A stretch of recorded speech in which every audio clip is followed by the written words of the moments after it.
اللہ اللہ اللہ اللہ اللہ اللہ اللہ اللہ الحمد للہ رب العالمین والصلاة والسلام علی حبیبہ محمد وآلہ وصحبہ اجمعین۔ اعوذ باللہ من الشیطان الرجیم، بسم اللہ الرحمن الرحیم۔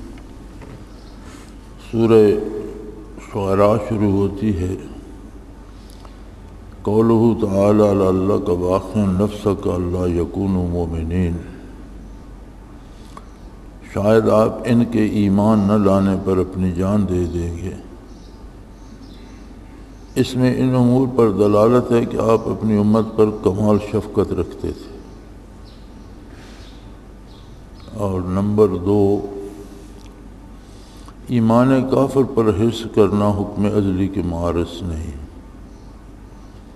نمبر 3، شفقت میں اعتدال مناسب ہے کہ جو شخص ہدایت نہ پاوے اس پر حزن نہ کیا جائے، یہ سب آداب شیوخ سے ہے۔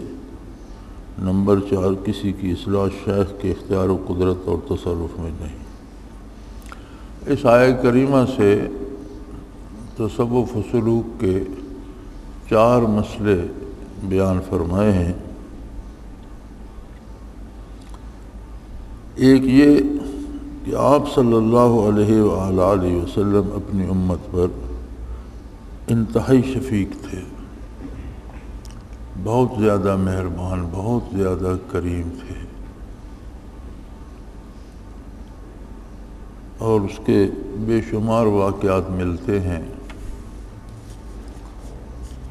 حضرت واشی رضی اللہ تعالی عنہ غلام تھے، اسلام نہیں لائے تھے۔ احد میں حضرت حمزہ کو نیزہ مار کر شہید کر دیا،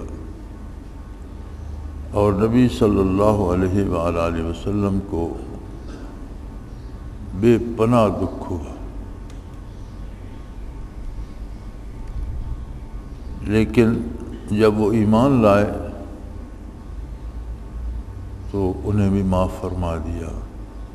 اور آپ کو اتنا دکھ ہوتا تھا کہ انہیں فرمایا کہ آج کے بعد میرے سامنے نہ ہونا، میرے پیچھے بیٹھے رہنا۔ انہیں دیکھ کر حضور کو دکھ ہوتا تھا، اپنے چچا یاد آ جاتے تھے، لیکن اس کے باوجود انہیں معاف کر دیا اور قبول فرما لیا۔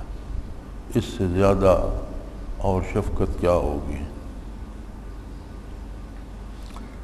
دوسرا مسئلہ اس میں یہ ہے کہ کافر کے لیے بھی یہ کوشش کرنا کہ اسے ایمان نصیب ہو جائے، یہ مشیت باری کے خلاف نہیں ہے۔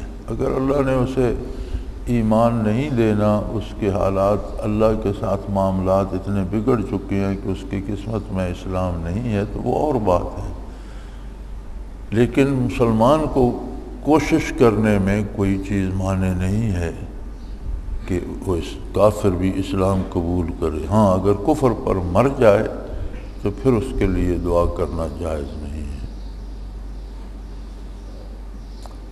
تیسری بات اس میں یہ ہے کہ شفقت میں اعتدال مناسب ہے، یعنی مہربانی تو کرے لیکن ہر چیز میں اعتدال چاہیے، حد سے زیادہ نہیں، کہ جو شخص ہدایت نہ پائے اس پر حزن نہ کیا جائے۔ اگر کسی کو یہ نعمت نصیب نہ ہو تو اس کے لیے دکھی نہ ہوا جائے، اپنی کوشش کرنی چاہیے، اپنی طرف سے پہنچا دینا چاہیے، اور خلوص دل سے اور ہمدردی سے اور محبت سے پہنچانا چاہیے۔ اس کے بعد اس کے نصیب میں نہیں ہے تو وہ جانے، اس کا رب جانے۔ اور یہ سب آداب شیوخ میں سے ہے، یعنی مشائخ کے طریقے اسی طرح ہیں۔ اور چوتھا مسئلہ اس میں یہ ہے کہ کسی کی اصلاح شیخ کے اختیار و قدرت اور تصرف میں نہیں۔ کسی بھی بندے کا تائب ہونا یا اس کا نیک ہو جانا کسی شیخ یا کسی بزرگ کے اختیار میں نہیں ہے، یہ اللہ کریم کے اختیار میں ہے۔ ہر کوئی صرف کوشش کر سکتا ہے، محنت کر سکتا ہے۔ اگر اگلے کی اصلاح نہیں ہوتی تو جس نے خلوص سے محنت کی اللہ کریم اسے اس کا اپنا اجر دیں گے، لیکن کسی کے بس میں نہیں ہے کہ کسی کو بدل دے۔ قولہ تعالی ان نشاء ننزل علیہم من السماء آیات فظلت اعناقهم لها خاضعین، اگر ہم چاہیں تو ان پر آسمان سے بڑی نشانی نازل کریں، پھر ان کی گردنیں اس ایک نشانی سے پست ہو جائیں، مگر اس لیے اس شان کا نشان نازل نہیں کیا کہ حق تعالیٰ کی عادت یہ ہے کہ لوگوں کو ایمان کی طرف مضطر نہ کیا جائے۔ قذاف الروح عقل کہتا ہے کہ باطن میں تصرف کرنا ایک قسم کا الجا اور جبر ہے، اس لیے محققین اس امر ارشاد میں اس کو پسند نہیں کیا۔ یعنی اللہ کریم چاہیں تو کون ہے جو سرتابی کر سکے؟ کوئی ایسی صورت پیدا کر دے جس میں سے ہر کوئی مان جائے، لیکن اللہ کریم کو یہ پسند نہیں ہے کہ زبردستی منوایا جائے۔ جب انسان کو شعور عطا فرمایا معرفت باری کا، تو پھر اس کی پسند و ناپسند پہ چھوڑ دیا۔ اسی طرح شیخ کو بھی یہ قوت حاصل نہیں کہ باطنی طور پر تصرف کر کے کسی کو نیک بنا دے۔ نیکی اختیار کرنا ہر آدمی خود مکلف ہے، اور اللہ توفیق دینے والے ہیں۔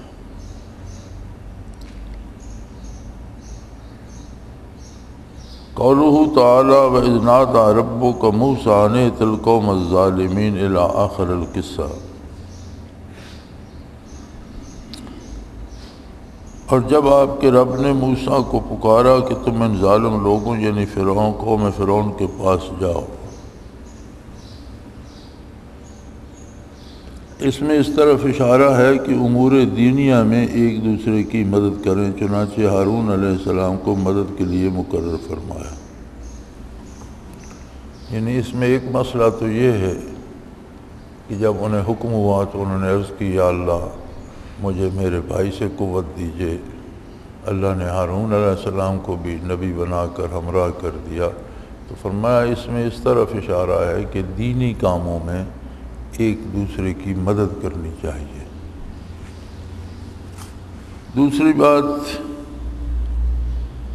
گمراہ کے ساتھ الزام حجت میں تلطف برتا جائے، چنانچہ موسیٰ علیہ السلام کی گفتگو سے معلوم ہوتا ہے۔ دوسری بات یہ ہے کہ کسی کی آپ اصلاح چاہتے ہیں اور وہ بندہ صحیح نہیں ہے، تو بات مزے سے کی جائے، طنز اور طعن یا سخت بات سے اس کے اور دور ہونے کا اندیشہ ہے۔ اور بنیادی بات یہ ہوتی ہے کہ جو دعوت دے رہا ہے اس کے دل میں یہ نہ ہو کہ میں بڑا پارسا ہوں اور یہ گناہ گار ہے، اس کے دل میں اس کے لیے محبت ہو کہ یہ اللہ کی مخلوق ہے، اللہ کا بندہ ہے، اللہ کے عذاب کی طرف جا رہا ہے، اگر یہ بچ جائے تو اس کا بھی بھلا ہوگا، اللہ کریم مجھے بھی اجر دے گے۔ تو اس ہمدردی سے جب بات کرے گا تو ظاہر ہے پھر بات نرمی سے کرے گا، لطف سے کرے گا، اچھے طریقے سے کرے گا۔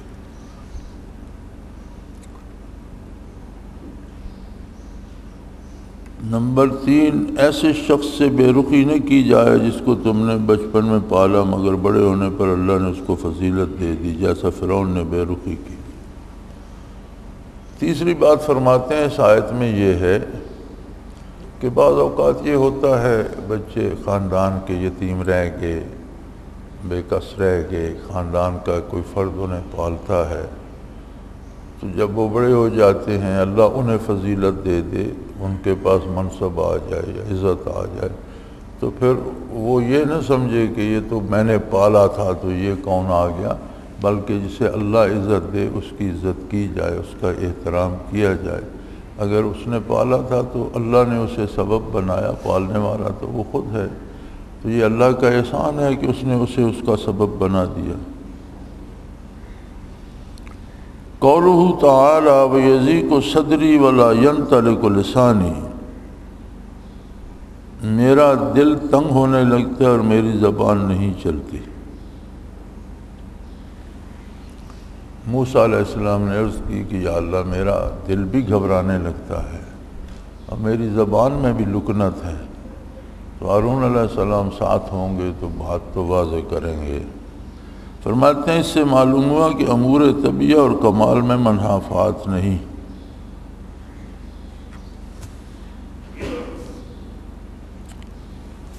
یعنی فطری طور پر کسی میں کوئی فطری کمزوری ہو تو یہ روحانی کمالات کے منافی نہیں کہ کسی کی ٹانگ خراب ہے یا کسی کی زبان میں لکنت ہے یا کسی کی نظر کمزور ہے۔ فطری قدرتی طور پر جسم کی بناوٹ یا اجزاء جسمانی میں جو کمی ہوتی ہے یہ کمال کے منافی نہیں ہے۔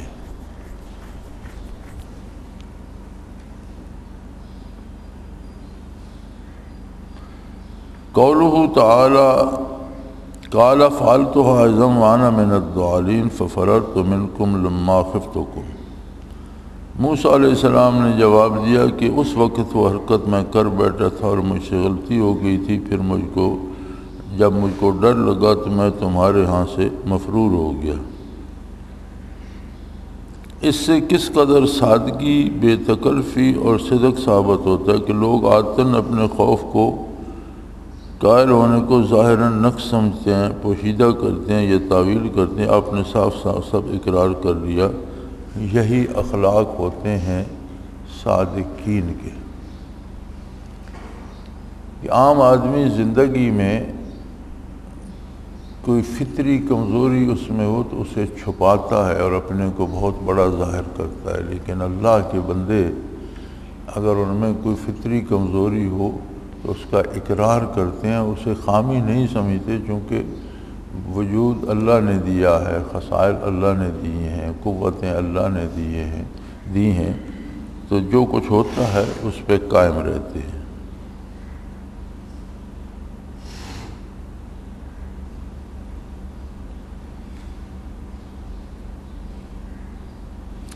قولہ تعالی وَتِلْكَ نِعْمَةٌ تَمُنُّهَا عَلَيَّ أَنْ عَبَدْتَ بَنِي اسرائیل، اور یہ نعمت ہے جس کا تو مجھ پر احسان رکھتا ہے کہ تو نے بنی اسرائیل کو ذلت میں ڈال رکھا تھا۔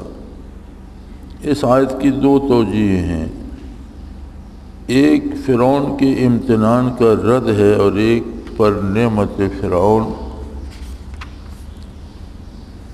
کا اقرار ہے، اور کافر کے احسان کے متعلق بزرگوں کی دونوں آیتیں موضوع ہیں، لیکن اصل ثانی موجب کوئی عرض پیش نہ آئے۔ تائید اس کی یوسف علیہ السلام کے اس قول سے ہوتی ہے انہ ربی احسن مثوائی۔ اول غلبہ حال سے ہوتا ہے، جب اس کی مقبوضیت عند اللہ کا غلبہ ہوتا ہے تو اس کی نعمت کے التفات نہیں رہتا، جب کوئی عرض پیش آ جائے جیسے موسیٰ علیہ السلام کو پیش آئے۔ تو فرمایا جیسے موسیٰ علیہ السلام نے بھی اقرار کیا، یوسف علیہ السلام نے بھی جب زلیخا نے انہیں بہلانا چاہا تو فرمایا کہ اس نے میری پرورش کی ہے، مجھ پر احسان کیا ہے۔ تو کافر کا احسان اگر اس نے کوئی نیکی کی ہو تو اس کا احسان سمجھنا یہ کوئی معیوب بات نہیں، اچھی بات ہے۔ جس نے بھلائی کی ہے آپ کے ساتھ اس کی بھلائی کا اقرار کرنا، اور اللہ کے بندے ایسا ہی کرتے ہیں۔ قولہ تعالی قال فرعون وما رب العالمین الی قولی ان کنتم تعقلون، جب فرعون نے کہا کہ رب العالمین کی ماہیت کیا ہے، ما رب العالمین ہے کیا شے، فرعون نے لفظ ما سے ماہیت رب تعالیٰ سے سوال کیا، موسیٰ علیہ السلام نے صفات سے جواب دیا۔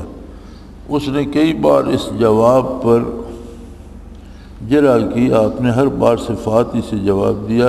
اس سے وہ مسئلہ ثابت ہو گیا کہ حق تعالیٰ کی معرفت بالکنا نہیں ہو سکتی، بالوجہ ہو سکتی ہے۔ جب اللہ کی رب العالمین کی طرف دعوت دی موسیٰ علیہ السلام نے تو فرعون کا سوال یہ تھا کہ ما رب العالمین، رب العالمین کیا شے ہے، اس کی ماہیت کیا ہے، اس کی ذات کیسی ہے، وہ کیا چیز ہے۔ لیکن موسیٰ علیہ السلام نے جو جواب دیا وہ صفات سے تھا کہ وہ اگلوں پچھلوں کا خالق ہے، زمین و آسمان کا مالک ہے، زندگی اور موت دینے والا ہے، اسی نے تم کو پیدا کیا، تمہیں اسی کے پاس لوٹ کر جانا ہے۔ تو اس پر فرعون نے بڑی جرأت کی اور بار بار پوچھا، لیکن موسیٰ علیہ السلام نے ہر بار صفات باری سے جواب دیا، جس سے وہ عاجز آ گیا۔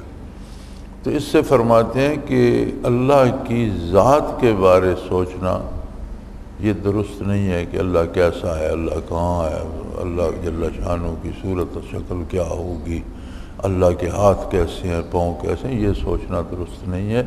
اس کی صفات کے بارے فکر کرنا اور اس کی صفات سے اس کی معرفت اور عظمت حاصل کرنا صحیح طریقہ ہے۔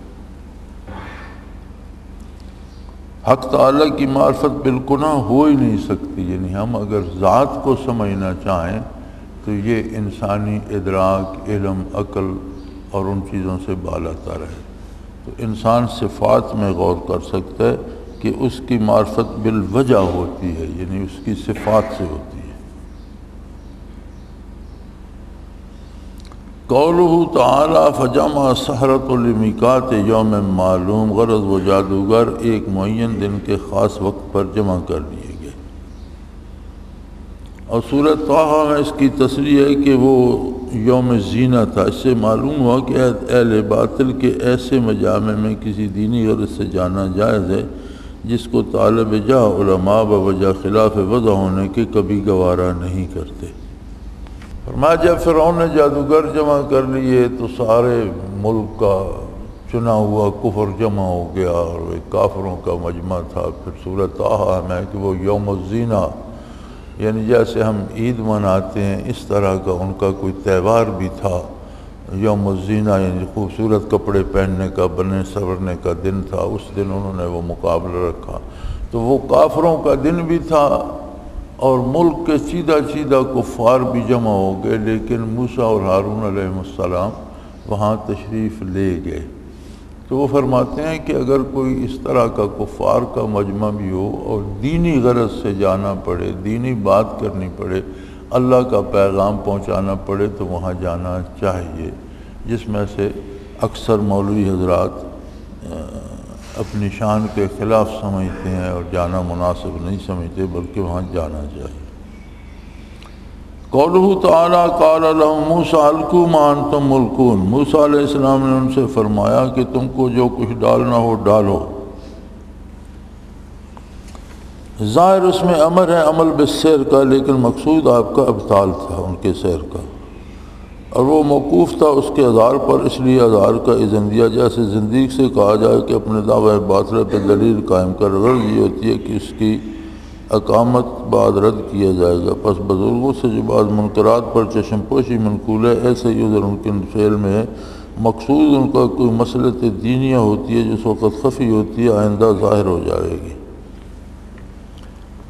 موسیٰ علیہ السلام نے جادوگروں سے فرمایا کہ تمہیں جو ڈالنا ہے رسے، لکڑیاں، لاٹھیاں ڈالو، اژدہا بنا کر دکھاؤ۔ تو فرماتے ہیں بظاہر تو اس میں یہ ہے کہ انہیں جادو کی اجازت دے دی گئی کہ تم اپنا جادو کر کے دکھاؤ، لیکن حقیقت یہ تھی کہ ان کے جادو کو باطل کرنا مقصود تھا، اس کا رد مقصود تھا، اور رد تب بھی ہو سکتا تھا جب وہ ظاہر کرتے پھر اس کو باطل کیا جاتا، تب رد ہو سکتا تھا۔ تو اسی طرح فرمایا بزرگان دین بعض لوگوں کی غلطیوں پر چشم پوشی کر جاتے ہیں، اس کا مطلب یہ نہیں ہوتا کہ وہ غلطی ٹھیک ہے، اس کا مطلب یہ ہوتا ہے کہ ان کی نگاہ میں کوئی مصلحت ہوتی ہے، کسی موقع پر اس کی اصلاح ہو جاتی ہے۔ تو اس طرح کے اعتراض نہیں کرنے چاہیے کہ فلاں بزرگ کے پاس فلاں آدمی بھی بیٹھا تھا۔ تو لوگوں کی اپنی سوچ ہوتی ہے۔ ایک دن ایک آدمی نے مجھ سے بھی پوچھا کہ جی جو بھی ہیں علاقے کے لوگ یا باہر کے آپ کے پاس آ جاتے ہیں اور کوئی یہ تمیز نہیں کہ اچھا ہے یا برا ہے، اس میں برے لوگ بھی آ جاتے ہیں، بدکار بھی آ جاتے ہیں، چور ڈاکو بھی آ جاتے ہیں، تو وہ بھی آپ کے پاس بیٹھ جاتے ہیں اور چائے پیتے ہیں اور عزت سے چلے جاتے ہیں۔ تو میں نے کہا بھائی جتنی دیر میرے پاس بیٹھتے ہیں کوئی برائی کرتے ہیں، یہاں تو کچھ نہیں کرتے۔ تو میں نے کہا کسی آدمی کی زندگی میں چند لمحے اگر وہ برائی سے بچ سکے تو تم کو کیا اعتراض ہے؟ چلو وہ برا صحیح، بدکار صحیح، لیکن 15 منٹ 20 منٹ آدھا گھنٹہ 1 گھنٹہ جب یہاں بیٹھتا ہے تو اللہ کی باتیں سنتا ہے، نیکی کی بات سنتا ہے، اپنی برائی کو چھوڑ دیتا ہے کچھ دیر کے لیے، تو اللہ قادر ہے، ہو سکتا ہے اسے کوئی ادا پسند آ جائے، اس سے ہمیشہ کے لیے چھڑا دے۔ تو اگر آپ صرف نیکوں کو جمع کرتے رہیں گے تو بدکاروں کی اصلاح کیسے ہوگی؟ اگر انہیں قریب ہی نہیں لگنے دیں گے تو ان کی اصلاح کیسے ہوگی، ان تک بات کیسے پہنچے گی؟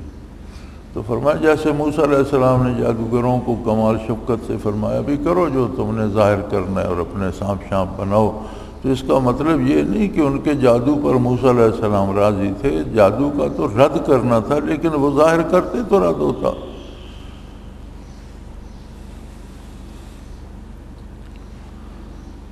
قولہ تعالیٰ قالوا لا ضیر انا الی ربنا لمنقلبون، انہوں نے جواب دیا کہ کچھ حرج نہیں، ہم اپنے مالک کے پاس جا پہنچیں گے۔ جملہ انا الی ربنا لمنقلبون علت ہے لا دائرہ کی، یعنی ہمارا تو اس میں نفع ہے، ہم اس قتل سے اپنے رب کے پاس جا پہنچے جو محب کے لیے خود مرغوب ہے، پس اس میں عدم موالات ہے قتل کی، اس طرح اشتیاق الموت بھی ہے۔ اس میں 2 چیزیں ہیں، ایک تو حضرت نے لکھ دی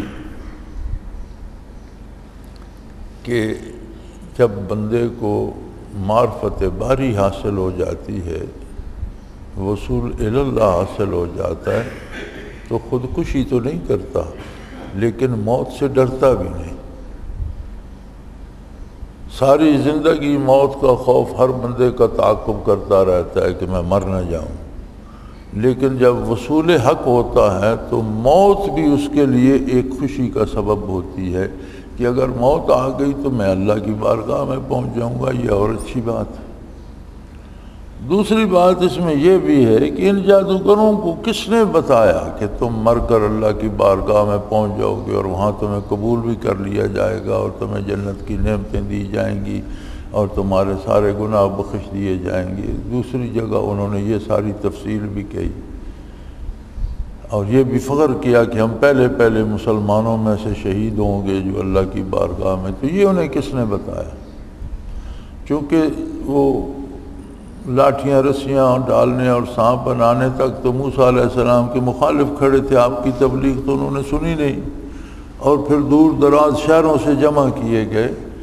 تو یہ ہے کہ ان کے دل نے جب ایمان قبول کیا تو اتنے خلوص سے قبول کیا کہ انہیں قلب پیغمبر سے مناسبت ہو گئی، اور یہ اخروی علوم جو انہوں نے زندگی میں سیکھے نہیں تھے، بغیر زبان سے نکلے، بغیر کسی کے بتائے، قلب موسوی سے ان کے قلوب میں آ گیا، اور یہ سب سے مضبوط ذریعہ ہے علم کا، اور اسی کو علم لدنی کہتے ہیں کہ اللہ کریم اپنے کرم سے نبی کے قلب اطہر سے علوم کو ان کے قلوب میں منتقل فرما رہا ہے۔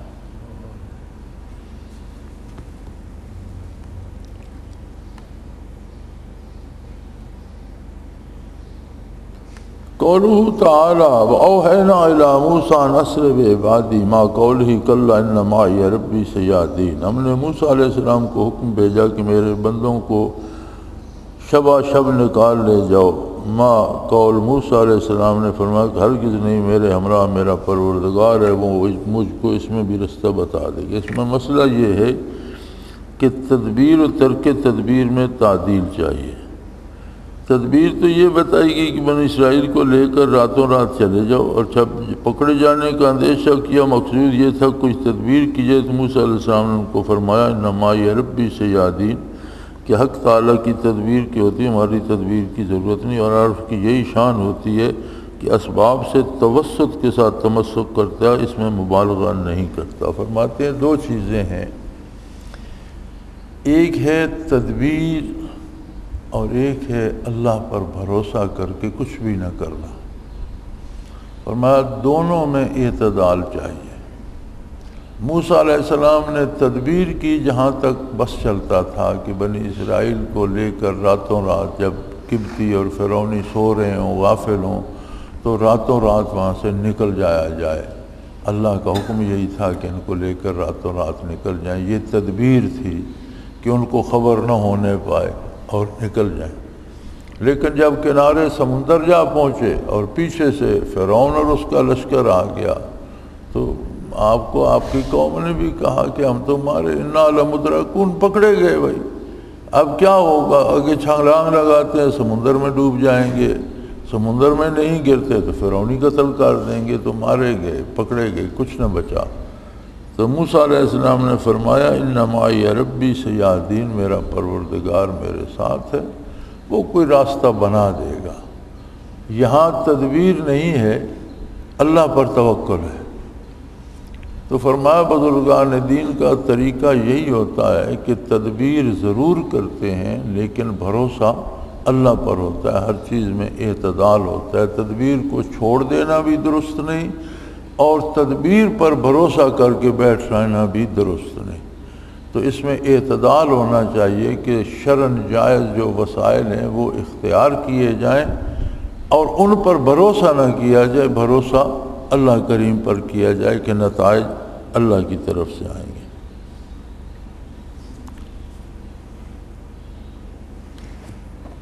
قولہ تعالی فأوحینا الی موسیٰ ان اضرب بعصاک البحر، ہم نے موسیٰ علیہ السلام کو حکم دیا کہ اپنے عصا کو دریا پر مارو۔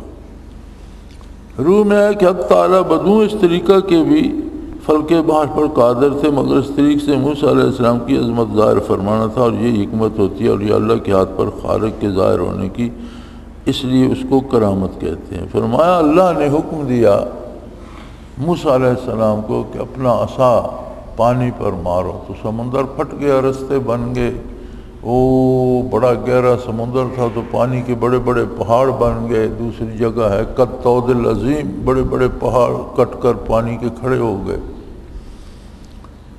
تو فرماتے ہیں صاحب روح المعانی فرماتے ہیں کہ اگر موسیٰ علیہ السلام عصا نہ مارتے تو بھی اللہ قادر تھا، سمندر کو پھاڑ دیتا اور راستہ بنا دیتا، لیکن فرمایا لوگوں پر موسیٰ علیہ السلام کی عظمت کا اظہار بھی مقصود تھا۔ ایک تو یہ بات حضرت نے نقل فرمائی، دوسری بات یہ ہے کہ یہ دنیا عالم اسباب ہے اور ہر چیز کسی سبب کے نتیجے میں نتیجتاً ظاہر ہوتی ہے، یہ قانون قدرت ہے۔ تو اللہ کریم نے خود بھی جو کام دنیا میں کیا ہے وہ قادر ہے، جب چاہے کر سکتا ہے، لیکن ہر کام کے لیے کوئی سبب ضرور بنا دیا ہے کہ قدرت اپنے بنائے ہوئے قوانین کی خلاف ورزی نہیں کرتی۔ تو یہاں سبب بھی درکار تھا، تو موسیٰ علیہ السلام کو حکم دیا کہ آپ عصا مارو، سمندر پھٹ گیا۔ اس کے بغیر بھی ہو سکتا تھا، لیکن قانون فطرت یہ تھا کہ کوئی سبب ہونا چاہیے۔ اور دوسرا جو حضرت نے لکھا کہ موسیٰ علیہ السلام کی بزرگی بھی لوگوں پر ظاہر کرنا مطلوب تھی، اور فرماتے ہیں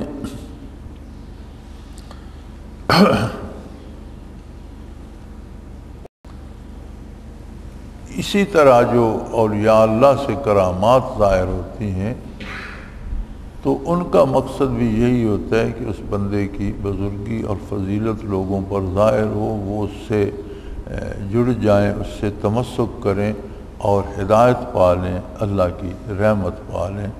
اور اسی کو جب یہ نبی سے ظاہر ہوتا ہے تو معجزہ کہلاتا ہے، جب ولی سے ظاہر ہوتی ہے ایسی بات تو کرامت کہلاتا ہے۔ کرامت کا معنی بھی بزرگی ہوتا ہے، بڑا عزت و احترام کرامت کا معنی بھی ہوتا ہے، تو ان کی بزرگی ظاہر کرنا مقصود ہوتا ہے تاکہ لوگ ان سے ہدایت پائیں۔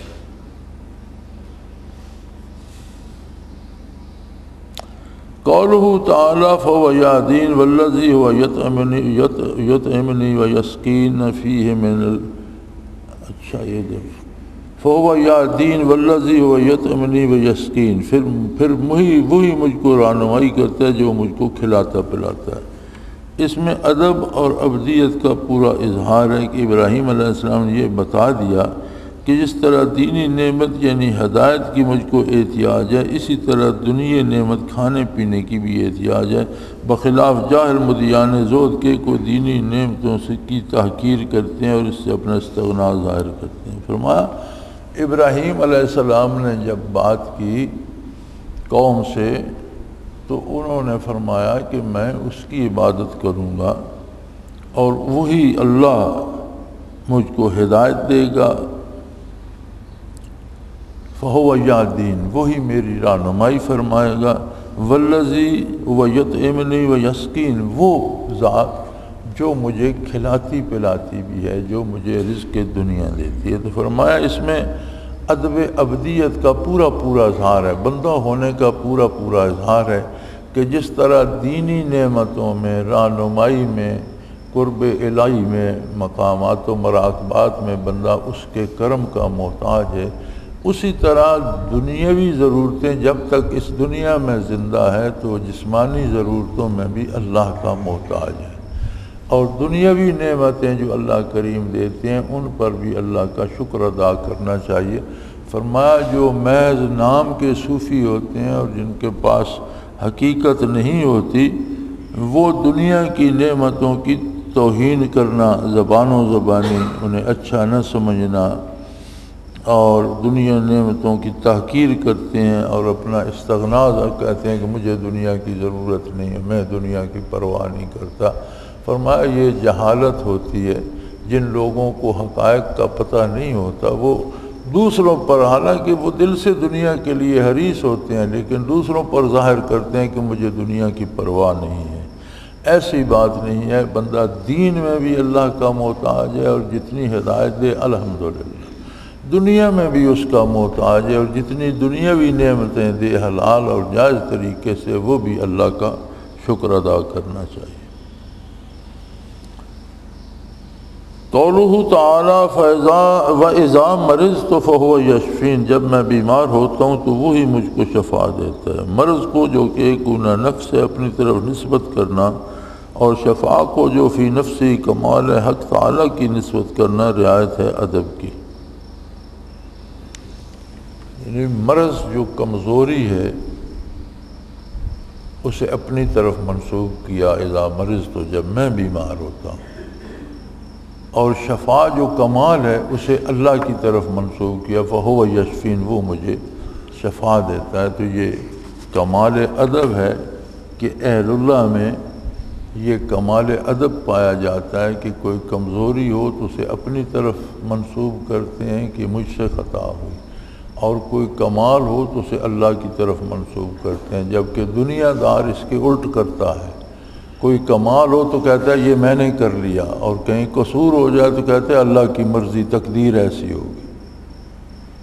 یعنی یہ عجیب معاملہ ہے کہ جسے معرفت حق نصیب نہیں ہوتی، وہ کوئی نقصان ہو جائے، کوئی قصور ہو جائے، کوئی غلطی ہو جائے، کہیں کوئی بندہ گر جائے، کوئی مکان گر جائے تو کہتا ہے بس ہی اللہ نے ایسا کر دیا۔ یعنی جو خرابی ہوتی ہے اسے اللہ کی طرف کرتا ہے، اور اگر کوئی اچھا کام ہو جائے، کہیں سے آمدن آ جائے، کوئی بیمار ٹھیک ہو جائے، کوئی اچھا مکان تو کہتا ہے یہ میرا کمال ہے، یہ میں نے بنایا۔ فرمایا اللہ کے بندے کمال کو اللہ کی طرف منسوب کرتے ہیں، اگر کوئی بہتری ہو جائے تو کہتے ہیں اللہ کا احسان ہے، اگر کوئی نقصان ہو جائے تو کہتے ہیں یہ میری غلطی ہے، مجھ سے قصور ہوا، اللہ مجھے معاف فرمائے۔ جیسے ابراہیم علیہ السلام نے فرمایا فَإِذَا مَرِضْتُ فَهُوَ يَشْفِينِ، جب میں بیمار ہوتا ہوں تو بیماری چونکہ نقص ہے، کمزوری ہے، اسے اپنی طرف منسوب فرمایا۔ فَهُوَ يَشْفِينِ، شفا وہ دیتا ہے، شفا چونکہ کمال ہے تو کمال کو اللہ کی طرف منسوب۔ قولہ تعالیٰ وَالَّذِي أَطْمَعُ أَن يَغْفِرَ لِي خَطِيئَتِي يَوْمَ الدِّينِ، اور جس سے مجھے یہ امید ہے کہ میری غلط کاری کو قیامت کے روز معاف کر دے گا۔ اس میں دو ادب ہیں، ایک اپنی اجتہادی غلطی کو سمجھنا اور اس کو خطیہ فرمانا، دوسرا مغفرت کا لفظاً جزم نہ کرنا تاکہ اللہ پر کسی امر کا واجب نہ ہونا ظاہر ہو۔ فرمایا اس میں دو چیزیں ہیں کہ اولی العزم رسول ہیں، صاحب کتاب ہیں، خلیل اللہ ہیں، پھر بھی فرما رہے ہیں کہ میں انسان ہوں، مجھ سے اجتہادی خطا ہو سکتی ہے اور اجتہاد میں غلطی لگ سکتی ہے، اور اجتہاد کا مسئلہ یہ ہے کہ جو صاحب علم ہے، صاحب بصیرت ہے، اجتہاد کی ضرورت کے مطابق علم رکھتا ہو۔ ہر کسی کا مجتہد ہونا ضروری نہیں ہے، اس کی قرآنی علوم، حدیث، فقہ، تینوں علوم پر اس کی اتنی گہری نظر ہو کہ اس میں اجتہاد کرنے کی صلاحیت ہو۔ تو جب وہ خلوص سے اجتہاد کرتا ہے تو اگر اس کا اجتہاد صحیح ہے تو اسے 2 گنا اجر ملتا ہے، لیکن اگر اجتہاد میں غلطی کر جائے تو پھر بھی 1 گنا اجر اس کو اللہ عطا فرماتے ہیں۔ لیکن یہ اللہ کے خلیل ہیں، اولی العزم رسول ہیں، تو فرما رہے ہیں کہ اجتہاد میں بھی خطا ہو جائے تو پھر وہ میری خطا ہے، وہ غلطی ہے۔ انتہائی کمال ادب ہے کہ جو شرعی قانون کے مطابق خطا نہیں ہے اسے بھی خطا تسلیم کر رہے ہیں۔ اور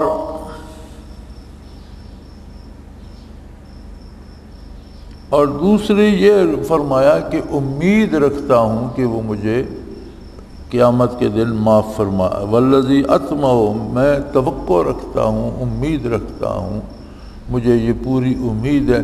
تو فرمایا یہاں مغفرت کا لازمی ہونا قرار نہیں دیا کہ اللہ ضرور مجھے معاف کر دیں گے۔ اللہ پر کوئی شخص کوئی چیز لازم نہیں کر سکتا، اس سے امید رکھ سکتا ہے۔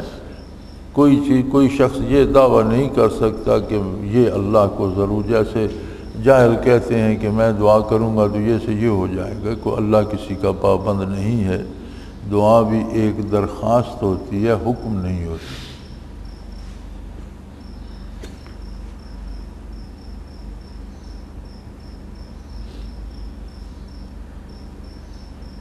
قولہ تعالی رب حب لی حکما والحقنی بالصالحین، اے میرے پروردگار مجھ کو حکمت عطا فرما اور مجھے نیک لوگوں کے ساتھ شامل فرما۔ پہلا جملہ قوت علمیہ کی طرف اور دوسرا جملہ قوت عملیہ کی طرف اشارہ کرتا ہے، اور یہ دونوں آپ کو حاصل تھے۔ پھر ان کے طلب کرنے میں اشارہ ہے کہ سالک کو کسی حد پر ٹھہرنا نہ چاہیے، ہمیشہ طلب اور ترقی میں لگا رہے۔ آپ نے یہ دعا کی رب حب لی حکما، اے اللہ مجھے حکمت عطا فرما، الحقنی بالصالحین، اور مجھے نیک لوگوں میں شامل فرما۔ تو فرماتے ہیں اللہ کے اولی العزم رسول تھے، انہیں حکمت بھی حاصل تھی اور نیک لوگوں میں بھی وہ بڑی مرتبے والے تھے، دونوں باتیں حاصل تھیں۔ اس کے باوجود طلب فرما رہے ہیں، تو اس میں اس طرف اشارہ ہے کہ سالک کو کسی حد پہ ٹھہرنا نہیں چاہیے، اور محنت اور مجاہدہ اور آگے کی طلب اور قرب الہی کی تمنا کرتے رہنا چاہیے۔ قولہ تعالی واجعل لی لسان صدق فی الآخرین، اور میرا ذکر آئندہ آنے والوں میں جاری رکھ۔ بعض اہل اللہ نے اپنے سلسلہ کی بقا کی تمنا کی ہے، اس میں اس کی دلیل ہے۔ جس طرح ابراہیم علیہ السلام نے فرمایا کہ میرا ذکر آنے والے لوگوں میں جاری رکھ، تو اللہ کریم نے درود ابراہیمی حضور علیہ السلام کی امت پہ بھی عطا فرما دیا۔ ہم عین حالت صلاۃ میں بھی، نماز میں بھی درود ابراہیمی پڑھتے ہیں، ان کے لیے دعا، ان کا ذکر خیر، ان کی عظمت، اور قیامت تک یہ امت بھی رہے گی، نمازیں بھی رہیں گی اور درود ابراہیمی بھی چلتا رہے گا۔ تو بعض مشائخ سلاسل نے اپنے سلسلے کو ہمیشہ رہنے کی تمنا کی ہے، تو فرماتے ہیں اس کی اصل اس آیت میں ہے کہ یہ تمنا درست ہے۔ قولہ تعالی وجعلنی من ورثۃ جنت النعیم، مجھ کو جنت النعیم کی مستحقین میں سے کر۔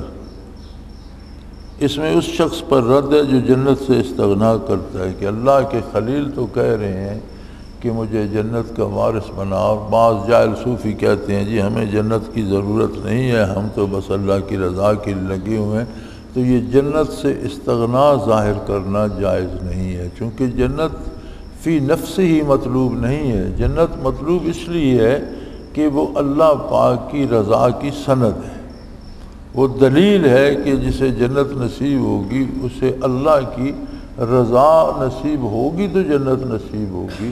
تو جنت بجائے خود تو غیر اللہ ہے، اللہ کے علاوہ ہے، لیکن جنت رسید ہے اللہ کی رضامندی کی۔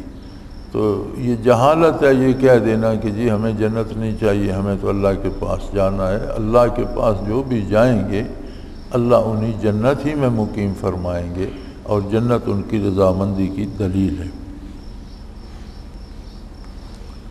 قولہ تعالی قالوا انؤمن لک واتبعک الارذلون، تو وہ لوگ کہنے لگے ہم تم کو مانیں گے حالانکہ رذیل لوگ تمہارے ساتھ ہو لیے۔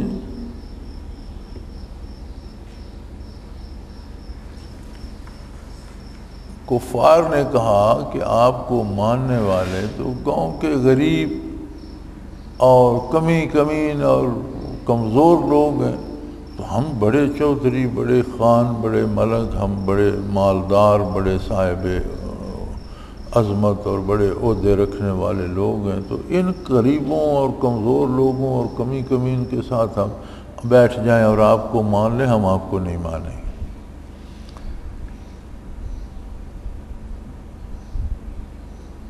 تو یہ فرماتے ہیں کہ بعض اہل اللہ سے محض ان کی نسبت یا صنعت کم درجہ ہونے کے سبب لوگ استفادہ نہیں کرتے۔ بعض لوگ اہل اللہ میں بھی ایسے ہوتے ہیں جن کا پیشہ کوئی ہوتا ہے صنعت کا، کوئی کپڑا بننے کا، کوئی برتن بنانے کا، کوئی اس طرح کا، وہ ایسا پیشہ کرتے ہیں جسے لوگ اچھا نہیں سمجھتے، تو لوگ پھر اپنی چودراہٹ لیے پھرتے ہوتے ہیں، ان کے پاس فائدہ حاصل کرنے نہیں جاتے۔ فرمایا یہ غلط ہے، پیشے سارے اللہ نے بنائے ہیں، غرض حلال ذریعے سے روزی پیدا کرنا ہے، پیشے سے انسان کم نہیں ہو جاتا۔ اور بڑے بڑے اہل اللہ جو ہیں وہ پیشہ ور ہوئے ہیں، مختلف پیشوں میں کام کرتے تھے، لیکن بڑے بڑے اللہ کے مقرب بندے ہوئے ہیں۔ قولہ تعالی فافتح بینی و بینہم، سو میرے اور ان کے درمیان ایک فیصلہ کر۔ اس سے ثابت ہوتا ہے کہ جو شخص دین کو ضرر پہنچائے اس کے لیے بد دعا کرنا کمال صبر و حلم کے منافی نہیں۔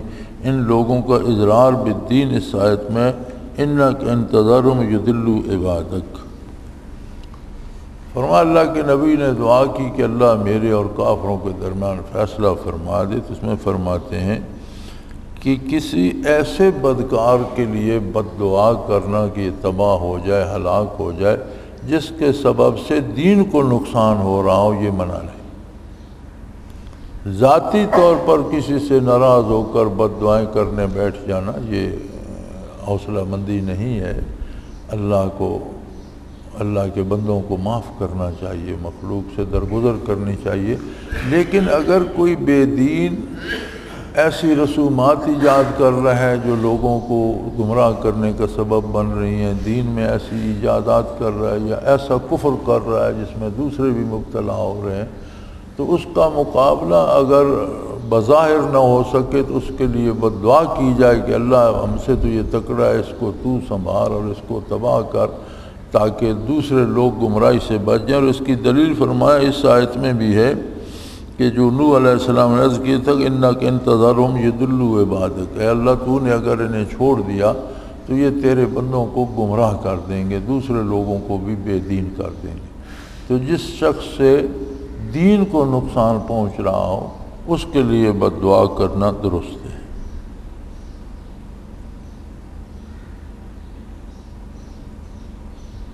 قولہ تعالی تبنون بکل ریح آیۃ تعبثون، تم ہر اونچے مقام پر یادگار بناتے ہو جس کو محض فضول بناتے ہو۔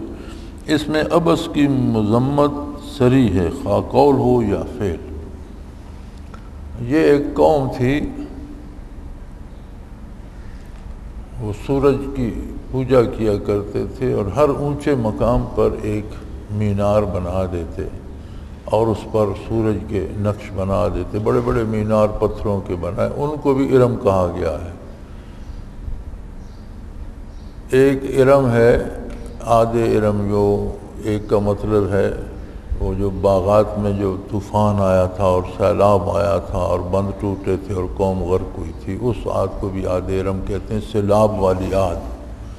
اور ایک یہ قوم تھی، ان کو بھی ارم کہا گیا ہے۔ یہ ہر جو ٹیلا ٹبا تھا گرد و نواح میں، اس پہ پتھروں کا بڑا سا اونچا مینار بنا دیتے اور اس پر سورج کی شکلیں بنا دیتے۔ تو اس پر رد کیا اللہ نے کہ تم ہر اونچی جگہ پر کوئی یادگار بنا دیتے جو محض فضول ہے، جس کا نہ تو کوئی دنیاوی فائدہ ہے کسی کو، اور دین میں تو خود وہ نقصان دہ ہے کہ گمراہ کرتی ہے۔ تو فرماتے ہیں کہ اس میں جو کام فضول ہو، جس کا کوئی فائدہ دینی نہ ہو، جو اللہ اور اللہ کے رسول کی رضا کے لیے نہ ہو، ابس ہو، خواہ وہ قول ہو یا فعل ہو، بات ہو یا کام ہو، تو دونوں کی مذمت فرمائی گئی ہے کہ کوئی فضول کام نہیں کرنا چاہیے جس سے اللہ کی مخلوق کو فائدہ نہ ہو اور دین کا فائدہ نہ ہو۔ کوئی ایسی بات نہیں کرنی چاہیے جس کا کوئی نتیجہ نہ ہو، جس سے کوئی فائدہ حاصل نہ ہو۔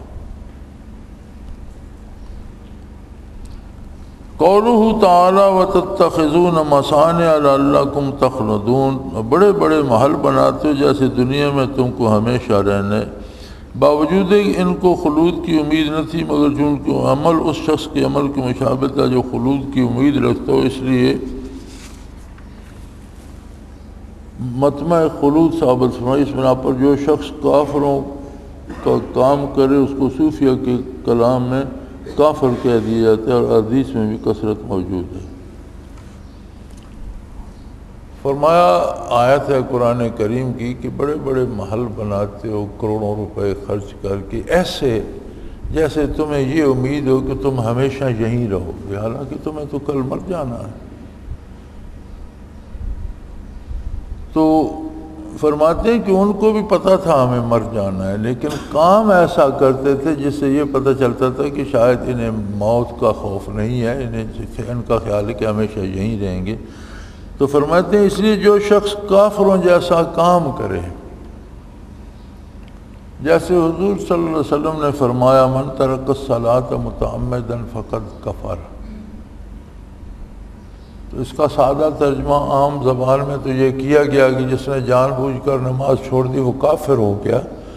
علماء فرماتے ہیں یہ ترجمہ صحیح نہیں ہے اس کا، بلکہ اس کا ترجمہ صحیح یہ ہے کہ حضور نے جیسے فرمایا کہ جس نے نماز جان بوجھ کر چھوڑ دی اس نے کافروں جیسا کام کیا، یعنی یہ کافر کی خصوصیت ہے کہ وہ نماز نہیں پڑھتا، تو اس نے کافروں جیسا کام کیا۔ تو فرمایا اسی طرح جو شخص کافروں جیسے کام کرتا ہے عملی زندگی میں، تو بعض صوفیہ اسے شدت میں کافر کہہ دیتے ہیں۔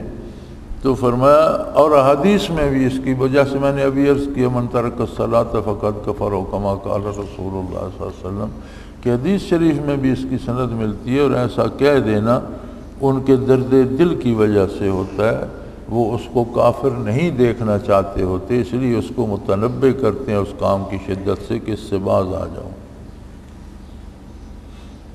قولہ تعالی وَإِذَا بَطَشْتُمْ بَطَشْتُمْ جَبَّارِينَ، جب کسی پر دار و گیر کرنے لگتے ہو تو بہت جابر بن کر کرتے ہو۔ روح میں ہے یعنی جس میں نہ رحم ہو، نہ تعذیب کا قصد ہو، نہ انجام پر نظر ہو۔ اس سے معلوم ہوا کہ بطش میں یہ امور ہوں، اصلاح ہے، منافی طریق نہیں۔ فرمایا کسی پر ایسی گرفت کرنا کہ جس میں رحم کا جذبہ بھی نہ ہو اور اس کی اصلاح بھی مقصود نہ ہو، اور نتیجہ بھی نہ دیکھا جائے کہ اس کا کتنا نقصان ہو جائے گا، بس اپنے غضب میں اگلے کو مروڑ دینا، یہ درست نہیں۔ ہاں کسی کو جھڑکنا، تنبیہ کرنا، سزا دینا جس سے مقصد اس کی اصلاح ہو اور جس کا نتیجہ امید ہو کہ بہتر ہوگا، اس کی اصلاح ہو جائے گی، وہ درست۔ قولہ تعالی فاصبحوا نادمین فاخذهم العذاب، پھر پشیمان ہوئے اور عذاب نے ان کو آ لیا۔ اس ندامت کے نافع نہ ہونے کی وجہ یہ تھی کہ انہوں نے اپنے فعل کی تلافی ایمان سے نہیں کی۔ اس سے معلوم ہوا کہ توبہ میں ندامت طبیعہ کافی نہیں، ندامت عقلیہ چاہیے۔ یعنی وہ نادم تو ہوئے لیکن عذاب نے ان کو آ لیا، تو فرماتے ہیں جب نادم ہوئے تو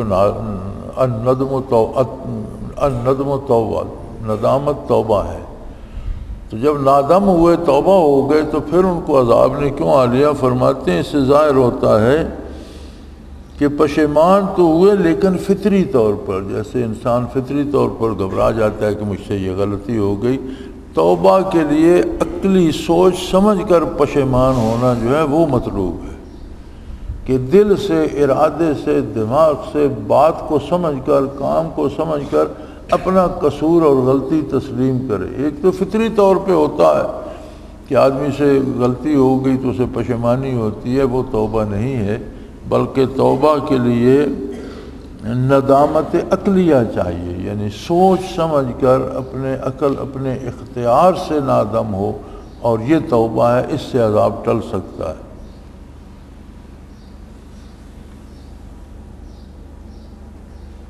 قولہ تعالی وما انت الا بشر مثلنا، اور تم تو محض ہماری طرح ایک آدمی ہو۔ اس طرح بعض جعلا منکرین اولیاء اللہ کو ان کے لوازم بشریہ طبیعہ پر حقیر سمجھتے ہیں۔ فرمایا جس طرح کافر انبیاء کو کہتے تھے کہ تم بھی تو عام ہماری طرح ایک آدمی ہو، کھاتے پیتے ہو، چلتے پھرتے ہو، لباس پہنتے ہو، بیوی بچے ہیں، تم میں کیا خصوصیت ہے کہ تم نبی ہو؟ فرمایا اسی طرح جو حلا اہل اللہ کی برکات سے محروم رہتے ہیں اور انہیں اپنے جیسا ہی ایک آدمی سمجھتے ہیں، ان کے کمال کی تحقیق نہیں کرتے کہ ان کے پاس کیا کمال ہے یا کیا نعمت ہے جو حاصل کی جا سکتی ہے۔ قولہ تعالی فاسقط علینا کسفا، ہم پر آسمان کا کوئی ٹکڑا گرا دو۔ اس میں بعض جو اللہ کا کسی بزرگ کے انکار کے بعد وبال نازل نہ ہونے سے اپنے افکار کبھی نہ ہونے پر استدلال کرتے ہیں۔ اور جس طرح کافر کہتے تھے ابھی ہیں اور ہم نہیں مانتے تو ہم پر آسمان کا کوئی ٹکڑا گرا دو، تو آج تک آسمان تو ٹوٹ کر گرا نہیں۔ اسی طرح بعض جاہل اہل اللہ کی مخالفت کرتے ہیں اور ان پر کچھ عرصہ کوئی مصیبت نہیں آتی تو اپنے آپ کو حق پر سمجھنے لگ جاتے ہیں، اگر کہ واقعی ولی اللہ ہوتا تو ہم پر کوئی مصیبت آتی۔ فرمایا یہ جہالت ہے۔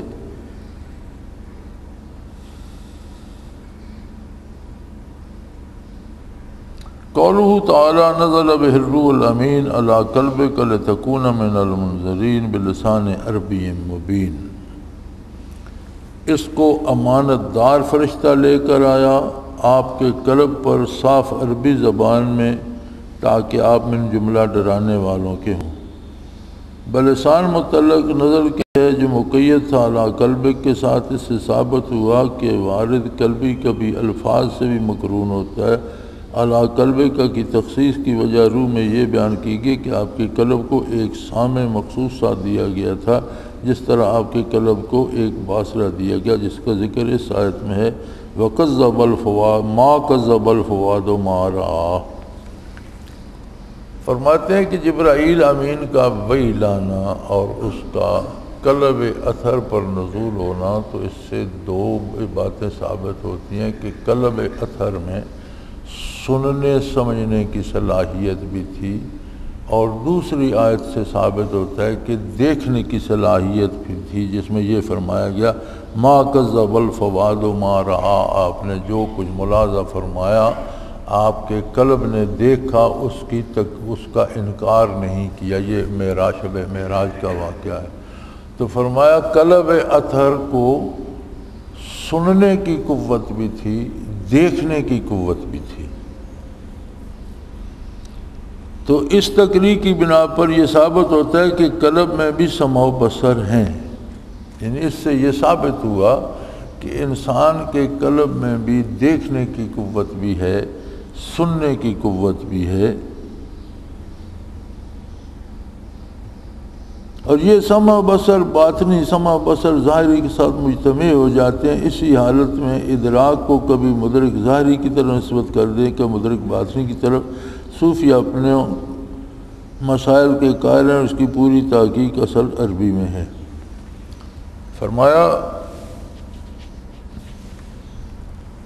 اس سے ثابت ہو گیا کہ ہر انسان کے قلب میں دیکھنے اور سننے کی قوت، سمع و بصر موجود ہے۔ حقائق روحانی جو ہیں وہ ظاہری سمع و بصر سے سمجھ نہیں آتے۔ ظاہری آنکھ اور ظاہری کان دیے گئے ہیں دنیا کے مادی اسباب سے جسم کی تربیت کے لیے، اور روح کی تربیت کے لیے اس کی غذا، اس کی دوا، اس کی زندگی تلاش کرنے کے لیے قلبی سمع و بصر چاہیے۔ تو اگر کسی کے قلبی سمع و بصارت میں نقص آ جائے تو وہ بے دین ہو جاتا ہے، کفر کی طرف چلا جاتا ہے، جانوروں جیسا ہو جاتا ہے نا۔ ظاہری سمع بصر تو جانوروں کے پاس نگاہ بھی ہے، کان بھی ہے، وہ بھی ویسے ہی ہو جاتا ہے۔ تو فرمایا اس آیت کریمہ سے یہ ثابت ہوتا ہے۔ ہاں یہ الگ بات ہے کہ صوفیہ کبھی باطنی چیزوں کو بھی ظاہری سمع بصارت کی طرف منسوب کر دیتے ہیں، چونکہ دونوں ایک سی چیزیں ایک وجود میں ہیں، لیکن حقیقت یہ ہے کہ ظاہری دیکھنے اور سننے کی قوت وجود ظاہری کے تحفظ اور اس کی تربیت کے لیے ہے، اور روح کی تربیت، حیات، صحت اور ترقی کے لیے قلبی جو ہے سننے اور دیکھنے کی قوت دل کی وہ ہونی چاہیے، اس سے کمالات باطنی کا ادراک ہوتا ہے۔ اور فرمایا اس کی اصل تفصیل عربی کتابوں میں ہے اور اس پہ بہت لمبی بات کی گئی ہے۔ قولو تعالیٰ فَلَا تَدْعُ مَعَ اللَّهِ إِلَٰهًا آخَرَ فَتَكُونَ مِنَ الْمُعَذَّبِينَ، اللہ کے ساتھ کسی اور معبود کی عبادت نہ کرنا کبھی تم کو سزا ہونے لگے۔ اس میں تصریح ہے کہ ولی کا بھی ایسے درجے پر نہیں پہنچتا جس سے اس سے تکالیف شریعت ساقط ہو جائیں، کیونکہ ولی کا درجہ نبی پر فائق نہیں۔